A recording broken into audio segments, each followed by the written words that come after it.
माह जुलाई के पहले दिन एक राहत भरी खबर मिली है। कमर्शियल गैस सिलेंडर की कीमत में 183 रुपये 50 पैसे की कमी कर दी गई है। कीमत में इस कमी के बाद कौमी दारकूमत दिल्ली में कमर्शियल एलपीजी सिलेंडर की कीमत 3000 रुपये से नीचे आ गई है।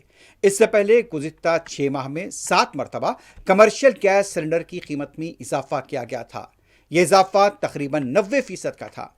कमर्शियल गैस सिलेंडर की कीमत में कमी से इस्तेमाल कुनिंदगान को राहत जरूर मिली है, लेकिन घरेलू गैस सिलेंडर की कीमत में कोई तब्दीली नहीं की गई है। 14.4 किलो वाले घरेलू एलपीजी की कीमत अब भी 942 रुपये फी सिलेंडर है। साल 2026 में कमर्शियल गैस सिलेंडर यानी कि 19 किलो वाले सिलेंडर की कीमत में पहली बार तखफीफ दर्ज की गई है। ज़राए के मुताबिक कौमी दारकूमत दिल्ली में 183 रुपये 50 पैसे की कमी के साथ सिलेंडर की कीमत अब 2930 रुपये तक पहुंच गई है। छोटे ताजरीन जो कि छोटे कारोबार किया करते हैं, उन्होंने इसका खैर मकदम किया है।